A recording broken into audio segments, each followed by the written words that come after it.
we have to expect attacks.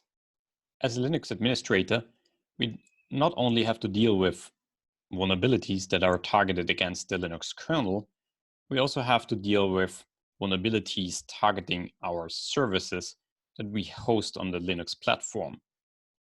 And in the past, there has been many vulnerabilities targeting like struts or PHP programs, and therefore gaining code execution or running programs on the target host.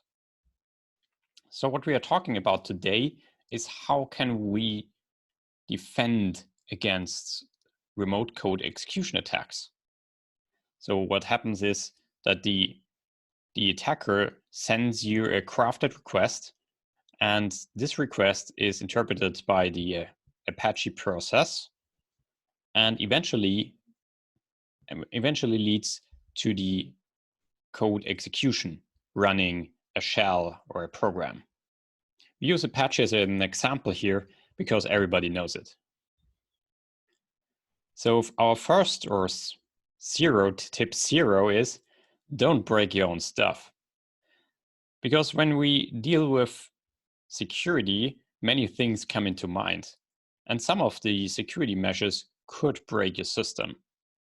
If you break your system, in a very short period of time, your security will get tossed away because it creates downtime. And we don't want that. So let's start with something simple. Let's start with reducing the attack surface. And as we reduce the attack surface, we have a list of things we want to achieve. And one is that we don't want to run as root. That's quite good because then the process isn't overprivileged anymore. We also don't want to give the process access to the underlying operating system, meaning some files we want to protect. And this is traditionally done by access control lists in the Linux file system. But what we also don't want to have is to run arbitrary code or programs. So we don't want Apache to spawn another program of the attacker, for example. Apache tries to mitigate a lot of problems by itself by dropping privileges. So it does the dangerous or privileged parts first. In our case, that would be the binding of the network ports, and then it spawns another child, a children process, and this is a lower privileged process. So if a request gets to Apache, it gets delivered to the child process. So all the dangerous stuff is done in the child and not in the parent. But what if we have a vulnerability within the parent? That would be devastating because then we gain root access on that machine. Can we do something about that? One way to approach this would be to use capabilities. The Linux kernel now is not one bunch of privileges or a monolithic privilege bunch like the root permission. Now it's split into more and more capabilities. And there are 32 capabilities that, for example, deal with binding a privileged network socket. In our case, that would be a port under 1024. But there are also other privileges, other capabilities like overriding the file system permissions, which we know from using the root user to browse the whole system or the whole file system. And you can add this by using, for example, systemd. You can add 2 lines, and then the process gets spawned with this capability. And now you can use a low privileged user for the same task. You can also set the capability as a file system attribute on the Apache program, then the Linux kernel knows, okay, there's a capability set. So if the process starts, it has this capability. And this is good because now we can have the root program running as user, but we haven't mitigated the part with we haven't mitigated the run arbitrary programs. So what about that? Can we do something about that?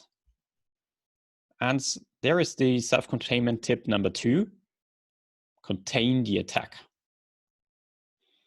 Usually or traditionally, this is done by virtual machines or physical machines. But sometimes you don't have the resources or money or budget in order to create one machine per service. So we have to share services on one machine. But how can we contain that? Usually that's done nowadays with Linux containers. So you can instruct the Linux kernel to create a container which uses a different file system from the operating system one. And in this file system, you can only put some files that's needed for exactly that process, but nothing else. And that's good because now you can try to contain an attack within this Linux container or Linux process. But it can still run rogue processes. It can still fork another shell or Bitcoin miner, for example. What can we do about that? Because attackers come up with more and more clever ideas in order to circumvent the limitation of the limited file system. So if you have a limited file system, you can, for example, delete some of the more dangerous programs on the system. And attackers can circumvent that. So what would be nice is to create a very limited set of permissions or access rules that in order to restrict the attacker even further.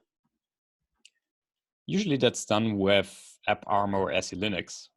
Those are two programs, these are two systems which can be used in order to restrict a process to specific files or specific file parts, specific files, and which ports the process can use. And a quick fix would be using apparmor, for example, to deny the execution of the shell. So the Apache process, which we have defined here, can't access the dash, the built-in shell anymore. And this is quite nice in rapid response, because if you have, for example, an attack going on and there is no fix yet, but you have to have the application still running, using this, you can prevent the attacker from using the dash or using some parts of the file system. And that's quite clever and good and helpful. You can also put this into the container itself. So you can say that this apparmor profile is now valid in this container. But always keep in mind the point from the beginning. Don't break your stuff. So you just try to first set it into complain mode and see the log, what's happening. Maybe there's still some problems with your rule set. And if everything works, then you can enforce it. Don't break stuff.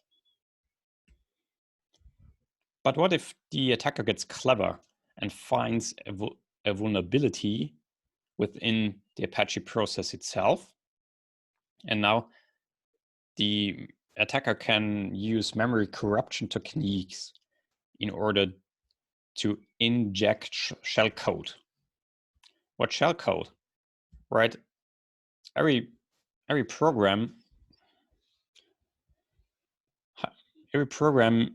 talks to the kernel through an interface, and that's the Syscall interface, the system calls. And this is a very basic interface which, for example, opens a file and then it reads from it and then it closes the file. So it's talking to the kernel to do stuff. But the attacker could also, without having an actual program written on disk, he or she can issue exactly those system calls. So he or she creates shellcode issuing those system calls and then simulates or uses the kernel to do its bidding. So what we like to have is something like a filter or a prevention technique that a vulnerability isn't really usable anymore. So we have, for example, the system calls, and specific system calls are not available anymore. So you have to check the list, which system calls are available to all the programs, what's the kernel exposing. And then you have to pick specific ones which are maybe dangerous in a specific scenario. So for example, here to accept a network connection or to bind a port. This is, of course, a lot of work in tracing and analyzing the application itself. But then if you have done that, you can create a filter and you can say, okay, I want to filter the open system call, and then you have to create a behavior for the kernel. So you can say, I allow that specific system call, or you kill that particular process. And that's done with the secure computing mode, which is a little program that runs within the kernel. This is done in C, but you also can use other techniques like systemd or Docker to use it. Here we see an example. Here we have a bind shell spawning, and it tries to bind the network connection, right, to port 4444. And this one is restrained by the Seccomp filter we have seen before. So we don't allow the bind call, but if the bind call is issued, the kernel kills this process. So you can, for example, in systemd and Docker, you can restrict the bind call and say, if the bind call is happening, kill it. Or in systemd, you can also have a list of system calls that are not allowed. Usually that's a quite tedious task because you have to create or come up with a set of system calls that are during the operation of your service isn't available. And using Docker or systemd, that's not the best way to do it because some system calls are used in the bootstrapping of the process, like initializing, and then they don't need it anymore. But systemd and Docker only sets the system call, set the filter in the beginning, and then the process didn't run, so you can break it or break it. And this brings us back to the beginning. Don't break your stuff, but also know when it's done enough, right? Always think about, okay, what's the least amount of security measures you can put in that has the most effect. As final remarks, if you're interested, there are some projects that use those containment techniques very, very explicit. And one is FireJail and that Flatpak, and also Bubble Wrap. Those are projects that are trying to create a sandbox using the techniques we already discussed. But also, if you have a look at Docker, if you have a look at Android, Android is a quite Android uses those techniques very, very heavily, and we see that the security level of Android nowadays is very high. So, having that said, I thank you for your attention, and if you have any questions, just leave us an email, or if you have any professional projects you want to create, please just ask us. Thank you so much for your attention, and see you next time.